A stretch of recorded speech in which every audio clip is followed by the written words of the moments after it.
I can't do it. Okay. We'll do it live. Okay. No. We'll do it live. It. Do it live. I'll write it and we'll do it live. Thing sucks.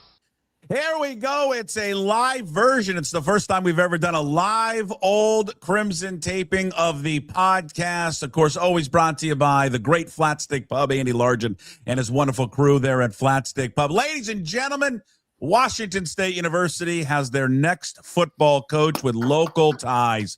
Kirby Moore will be officially introduced later this afternoon as the newest head coach at Washington State. Obviously, you've probably heard the name before. The last name is certainly familiar for people that are in the state of Washington. Great family from Prosser, Washington, of course, led by his father, Tom Moore, who was a great high school football coach at Prosser. Of course, his older brother, Kellen Moore, was a pretty good quarterback back in the day and now is the head coach of the New Orleans Saints. We have the luminaries at Washington State. When we think of the pillars of Washington State University, I think of former All-American safety Paul Sorensen, who is with us as he always is on Old Crimson, and the voice, the heartbeat, the pulse of the Washington State tortured fan. It's Jim Moore, the go-to guy, who is with us, and apparently he's in a new room that's being painted, or he's been kicked out to a new room.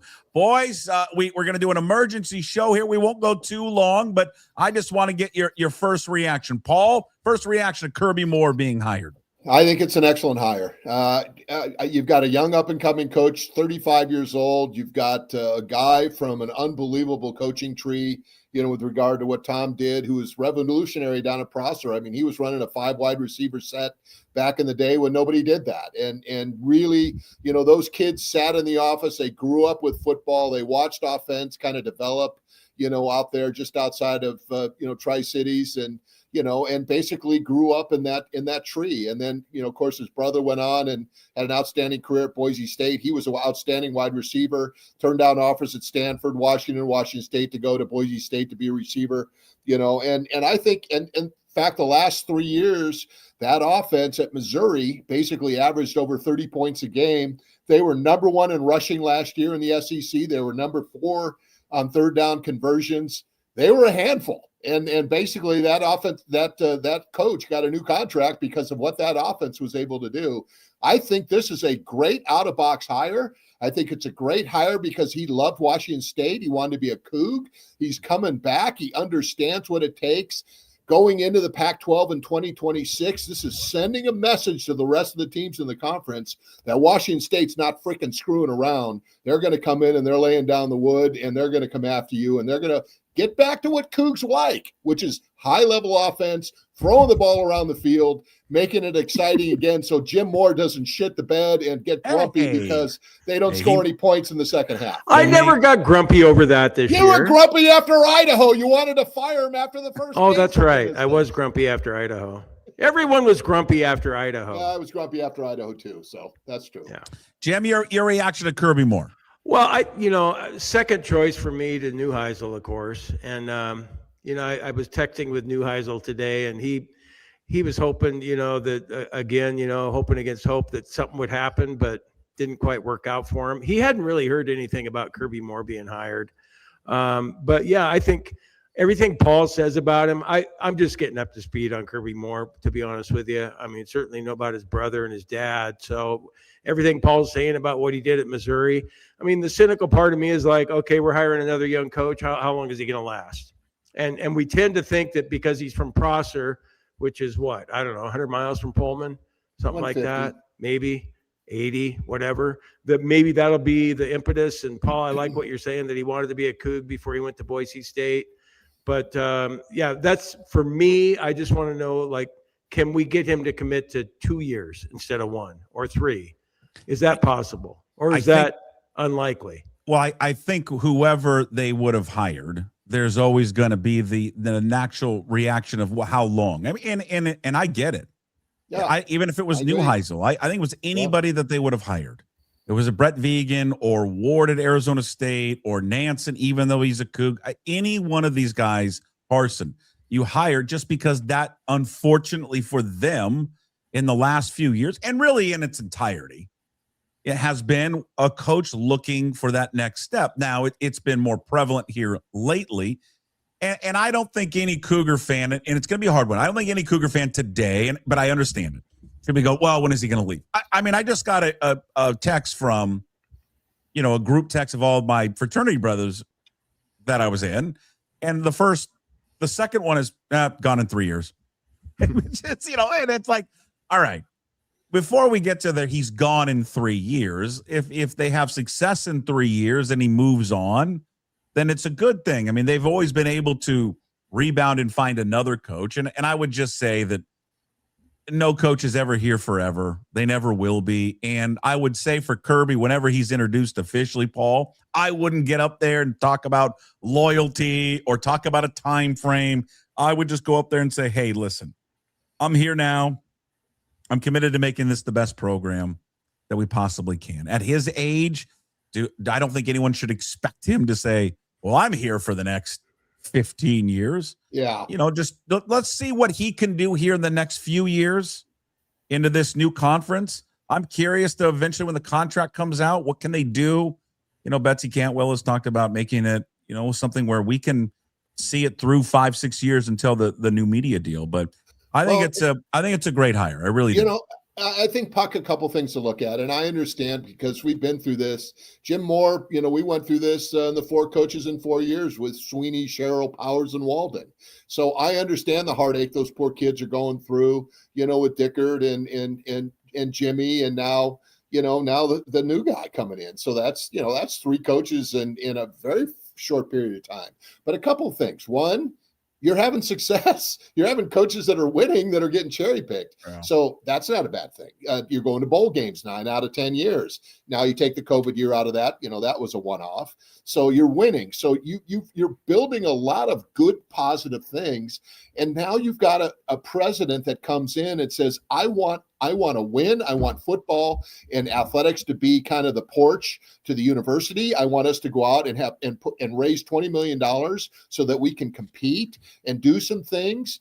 I really like the stamp that this president is putting on this athletic department. She's the one that's making this hire. They don't have an athletic director. They have an interim guy there. They have to go out and get an athletic director now to come in, and do this thing. And that's setting. And how about the poor soccer coach who just got hired today from Montana? He had a whole 12 seconds of fame before this whole thing ran over the top of that. That's about the 12 seconds he'll get. It's soccer, and he's pretty good. But you know what? I love the fact that this whole thing is taking shape, and you're putting yourself back in the picture now to being relevant in this conference, and you can win in this conference with this guy. Jim, going back to, we discussed whoever the next head coach is, was it a requirement that they were an alum? And I don't think any of us said it was a requirement that the next head coach should be an alum. And you said so yourself that, hey, I'm not going to get caught up on that. And I agree with that. I think there is always this natural pull. If there was someone out there that genuinely wanted to come home and be that person who'd played, or they know what it's like there, I do think is an advantage because that's pretty rare that they've ever had that. I mean, even Mike Price was a West Coast guy. Dennis Erickson's a West Side guy. I think that the attraction to Kirby is this. No, it's not Pullman, but it's Prosser. He understands Eastern Washington. He understands growing up of being a Cougar fan. I do think that's important. And I think that will be helpful for him to be able to recruit that area, recruit the state. He's also coming from SEC country. I think he's got a good outlook offensively for those who, again, want to get back to the roots of that university, right, Jim? Because people were upset this year. Yes, they were good on the field, defensively minded, but offensively, it was just not up to the standard that school has set. Well, he comes in with an offensive mindset that certainly mirrors what you saw with Mike Leach, Dennis Erickson, Mike Price, where the focus is on the offense. So I would think, Jim, for Cougar fans, that would be appealing. Well, yeah, of course, that's going to be appealing, Puck. What I'm wondering from you guys is, because we, for the longest time since last week anyway, when Jimmy Rogers went to Iowa State, Brent Vegan was a big name that came up. And what do you think, Paul, let me ask you, what do you think won the job for Kirby Moore over a guy like Brent Vegan? Brent Vegan is a very, very good football coach, okay? Brett Vegan couldn't talk his way out of a wet paper bag. He is the most boring dude in the history of mankind because he doesn't care about all that other stuff. He just wants to focus on football. He's not going to win your press conference. He's not going to come in and woo. He's the anti, Neuheisel, I guess would be the way to describe it. He's not going to blow people away. You were dating Neuheisel for a while. You would not be dating Brett Vegan. So Kirby Moore is going to come in. He's Tony Bennett. I mean, Kirby Moore is a good-looking young dude. He's going to win the press conference. He's going to win the ladies. He's the guy that comes in and steals your freaking girlfriend, okay? That's the difference. This guy can win the press conference, and if he comes out and starts winning games and gets the exciting offense going, and doing things along those lines, and winning the games like Washington State fans are used to winning by throwing 30, 40, 50 points up, which makes me gag as a defensive guy. I like the defense that we just had, but I didn't like the other side of the ball because it was boring. But it was, there's aspects to all of that stuff. But I think this is a really good hire. I really like this because he understands what it's going to take to win football games because he's been at the high level, that pantheon of the SEC. He knows what it takes. Is he a guy that can generate fundraising? Because that was the one thing that I just kept going with Neuheisel. We're going to get all kinds of money. Yeah. And even if Neuheisel's a mediocre coach, like Puck thinks he is, that a mediocre coach can be elevated by better talent. And so Kirby Moore might be a great coach, but do we have enough money to give him the talent that he needs? If he can't raise the money, then he hires somebody that can. And I'm thinking of a Bob Greger from Cal, or bring in a general manager that's got the acumen to do it. They have an associate athletic director at Missouri that's off the hook, that was at Boise State when he was there playing, that went to Auburn, that's at Missouri, that I know that would be a really, really good hire that could replace Ike, that I think would be somebody that would be really good to look at. So there's guys that if he can't do it, you could put guys in that place, in that position that could. So to answer your question in a roundabout way, yeah, I think he can if they bring the right people in. Yes, sir. Yeah, and it's going to determine. I don't know. Is he going to be as much of a CEO schmoozer, glad handing with the big donors like Neuheisel? Probably not. But again, it's the whole chicken or egg. I don't know which way people see it. I would say this, and again, he certainly doesn't carry the Leach cachet, but it's, Leach wasn't good in that area. He was terrible in that area. But Leach was so different, Puck. I don't know, but I'm just saying winning is going to get people to spend. Yeah, it will. But you have to win. And you can be the greatest talker in the world, and it would be great in the immediate season. But to win, you money. I understand that, Jim. But what if he gets money, and then the players, and then they don't win? Why would you give money again? Do you know, I mean, like if they hired someone who was better of fundraising but couldn't coach, and yet they're 3-6, what did we accomplish here? Well, you're already $4 million. You're already $4 million up over the buyout from Jimmy right now. Okay. I'm going to assume that when he met with President Cantwell and met with Harlow, I'm sure he laid out a vision. I'm sure he's 35. He understands certainly what the new world of college football needs to be and what it has to be when it comes in line with, paying players and having a strong NIL. He's coming from a program who's in the conference that leads the way in NIL and everything that they do there. So I think he has an idea of it. I'm not going to be stunned. He's going to bring someone along, whoever it may be, that has experience in that department. Now they'll have to go out and win it. And I just think, I think it doesn't hurt him. He's young. He's a good looking guy. If you go back and watch interviews with him, he's very charismatic. I think him being able to bounce around and do the tour around whoever is the big donors over there, I think it will pay off. Will it pay off as much if they win a different round? I don't know. But I think that him coming in here, the things that I like, yes, it gets back to that more offensive-minded look that people want. I've always been desirous to have the model of Boise State because I always thought if it can work there, why can it not work at Washington State? I've never quite understood that. Well, you talk about the lack of funding there, and it's worked for them anyway. Sure. I mean, the report Idaho Statesman said they have only $2 million in NIL funding. But the model of how they built that program at Boise State, it's consistently one of the best programs on the West. It has been. They were in the college football playoffs a year ago. The fact that he has come from that style of program, and I really get excited about the coaches, Paul, that he's worked with. I mean, he played for Chris Peterson. Yeah. He worked under Chris Peterson. He worked under Kalen DeBoer. He worked under Jeff Tedford. These are you take a step back and look at the minds of college football, an offensive mind of college football. He has learned and played under some of the best that have ever been on the West Coast. And he still has access to those guys. He will still reach out to those guys. His dad is also a Hall of Famer. His brother is in the National Football League. He has access to different things. You know, I talked to Jeff Schmedding, you know, who's the linebacker coach, who was not good enough to coach for Dickert, but he's at the Denver Broncos now. And the different level of things that those guys work on at the NFL is off the hook. And for him to be able to, you know, say, hey, my brother, in this situation, what would you do offensively if you come up against this when we go up against Colorado State? When you faced, the Seahawks, how did you handle that?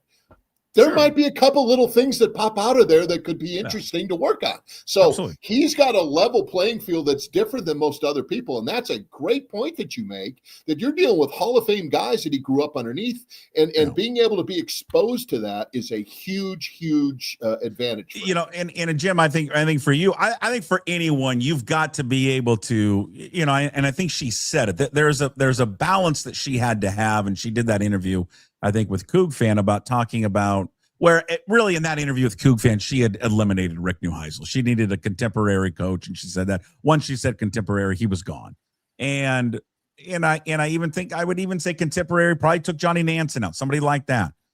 She needed someone, even though that Kirby has not been a head coach. I think she's looking for someone that her vision has been somebody that's somewhat young, dynamic, that she thinks in this new world and whatever contract she can come up with can guide them here in the next 5 years when that next media deal is up.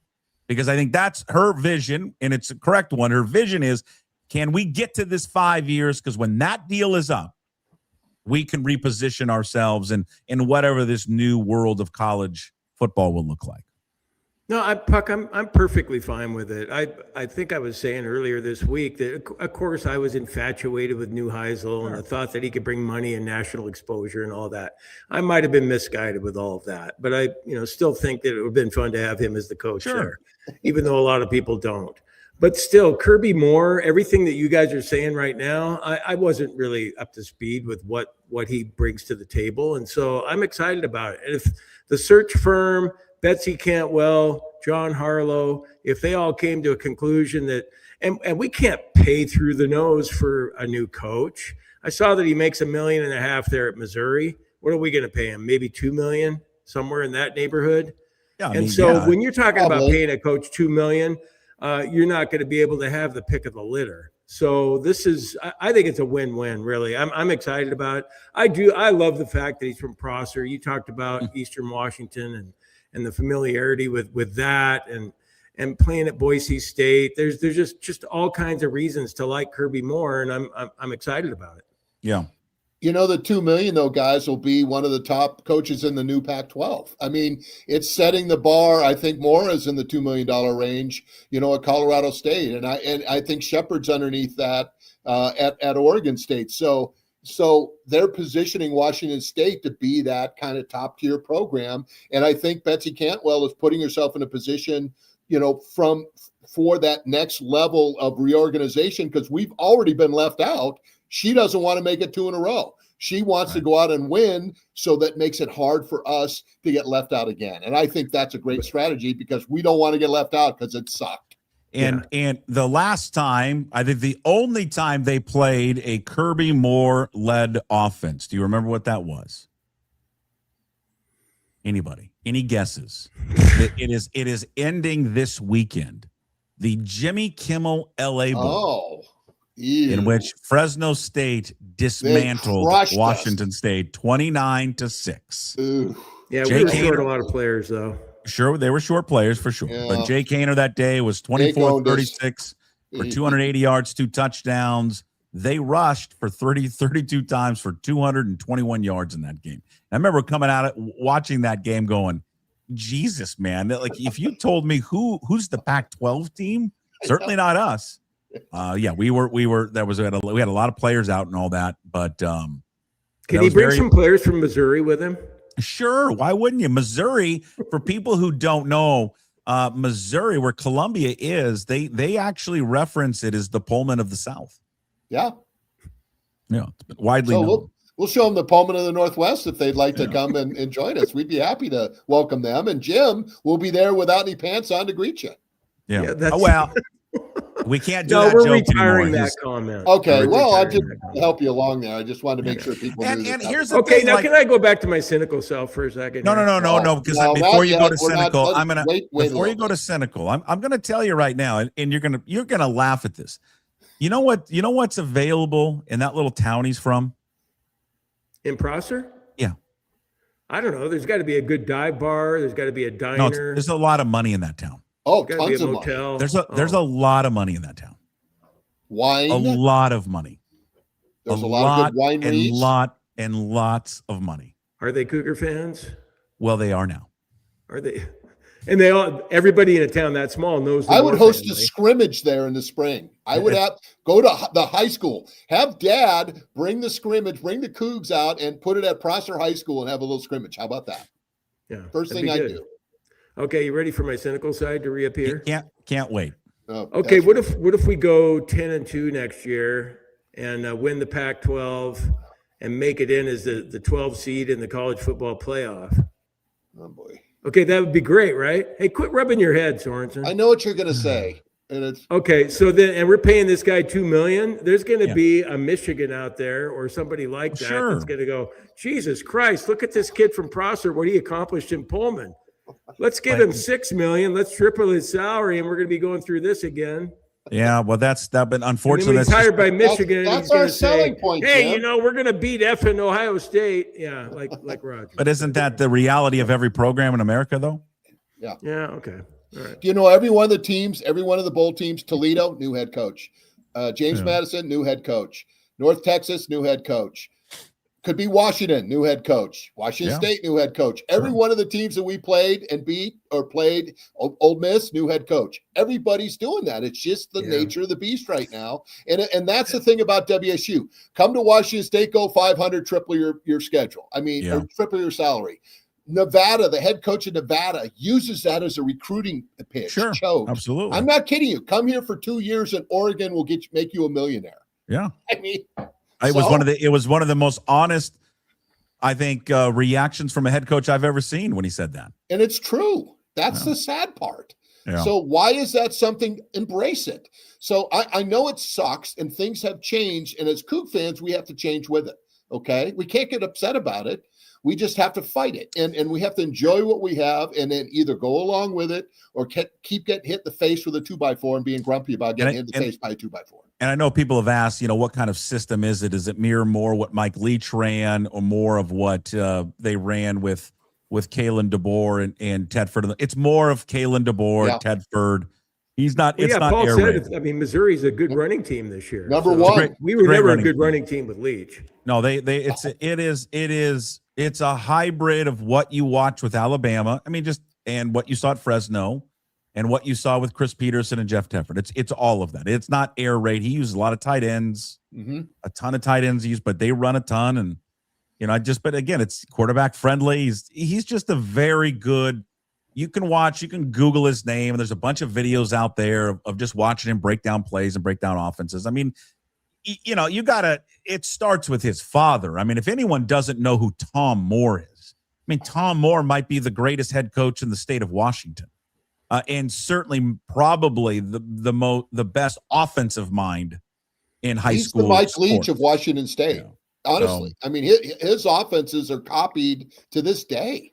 in the state of Washington for high school sports. So he's come from that system. And again, I just reiterate, he comes from that system of watching his dad, watching his older brother. But I think just learning under those coaches, right, Jim, we talk about coaching trees all the time. And maybe we overblow it, perhaps. But you start looking at the coaches that he has worked under and is associated with. I think it gets you excited for the possibility. Not that he's going to become the next Chris Peterson or the next Kalen DeBoer, but the idea that, there's that possibility, and the idea that he has been able to learn under those guys. Well, there's not only that, but like you said, his dad. I mean, just the knowledge there, and the head coach of the New Orleans Saints being his brother. So he can tap into all of that. He's had all of that experience. And so, the more we talk about it, the more excited I get about it. I think it's just, I wonder though, because I know that Bobbitt's going to be our interim coach for the bowl game, and then he's going to Iowa State. I just hope that we can keep the same thing going defensively that we had going this year.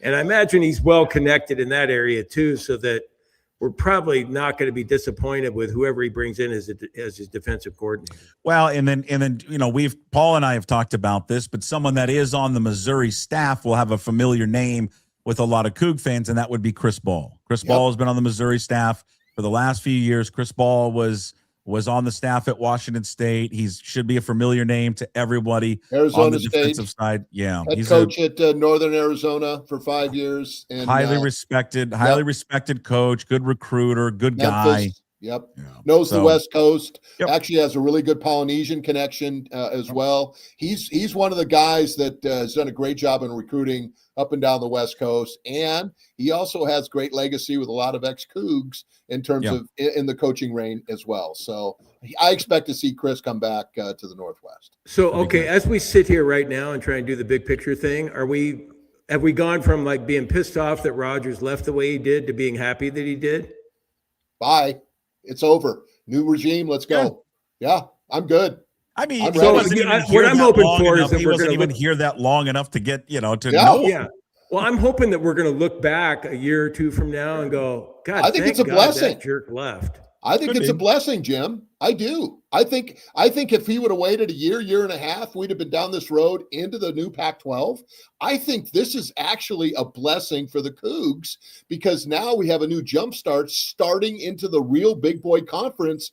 All the BS of the last 2 years is flushed, and we can focus on the new future. Why don't you, when you go next week to Boise to watch the famous Idaho Potato Bowl? Yeah, because I'm a bigger fan than you two guys are, but go ahead.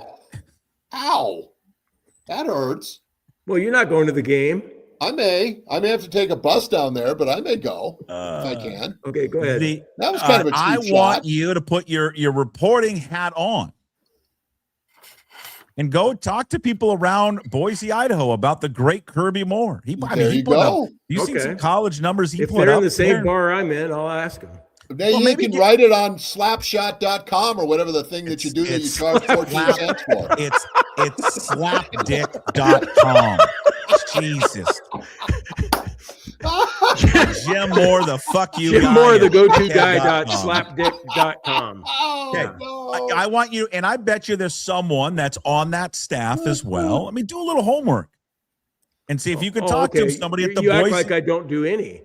You do. No, you do great homework. You're well prepared as You're well usual. researched. I mean, the first sentence today was, I don't know much about Kirby Moore. I broke the news to Neuheisel today that he wasn't getting the job, okay? And what did he said, oh, gosh, jolly shucks. He would have it on the radio. He had to listen to his radio station interview in Denver to get that info. Yeah. Jeez. No, that was fun. I'm excited. I am. I'm so excited that I'm going to go I am too, honestly. And you know what? Let's tip of the cap to Harlow, the interim AD, and to the president, and to all the folks that, this was a crazy week. And for them, and even though it takes 14 months to get a new athletic director in there, how about getting this thing before the transfer portal, before the bowl game, being able to do all of this stuff? This thing happened in less than a week. Yeah, and there was a lot of people, a lot of fans, and I get it. They were very restless, right? Wow. They were very restless. Oh, why is it taking so long? I saw that. Blame them? It's been 2 days. I'm like, for what's happened though over the last 2 years, they got blindsided by a coach leaving. I don't think they were prepared for him to leave like he did. So, I thought the timeline was fine. I mean, they've got again, listen, Kirby Moore interviewed for this job a year ago. And at that time, there was people that thought that he pushed back a little bit on it, just not wanting to take the job if he was one of the final candidates. Maybe it was too soon for that. But I heard he got lowballed also. Maybe could have been the case. I heard he got lowballed a little bit, and that kind of ruffled some feathers. And again, he makes a lot of money in the SEC, and maybe there was some thought that he would hold out just for an SEC job. And again, maybe his path will take him back there one day. His path eventually will take him someplace else.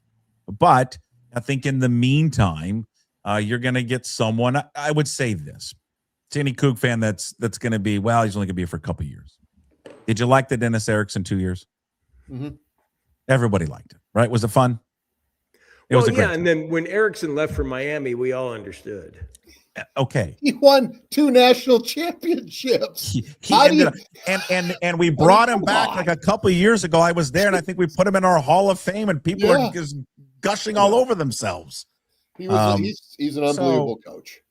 He's no different than the rest, though. And I love Dennis, but when he left Idaho the way he did to go to ASU, I thought that was bullshit. But he left Wyoming to come to us after a year. He did the same thing that Jimmy did from us to go to Iowa State. He did from Wyoming to Washington State. He did the same thing.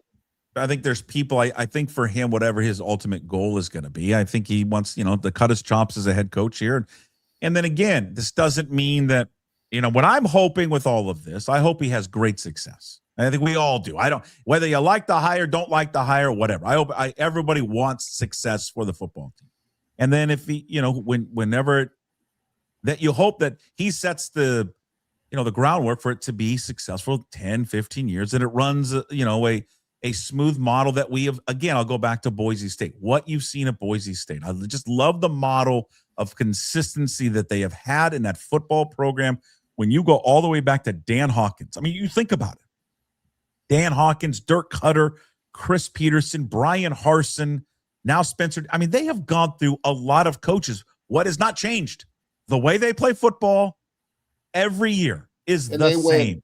And they win, and they win, and they win. So, well, and I love the Beavs. I mean, you guys know that. I think we all love the Beavs. We all love the Beavs. I would almost rather see us have Boise State as our number 1 rival in the new conference. Don't we already call it the Battle of the Snake? Is that what it is? Well, that's true. Snake River, right? But I think after this last game, it got a little salty, guys. I think the Beavs and the Cougs are going to – I think that's going to be a good little rivalry. And we can wrap it up with this one is I think you take a step back, and I know all of us would all agree, the 3 of us, the people that are watching and listening, the millions that are watching this right now, we're going to break the internet, is we'd all would like to be back in the old Pac-10, Pac-12. We all get that. Yeah. I think what is shaping up, though, when you take a step back and look at what this conference, this new one, this new Pac-12, what they have put together in terms of coaches, well, I mean, you could start lining up these coaches that are in this conference now and go, that's pretty damn good. That's a pretty good group of coaches. With Jim Moore taking the job at Colorado State, Jamarcus Shepard, one of the top assistant coaches in America, playing, at Alabama, now coming in to Oregon State.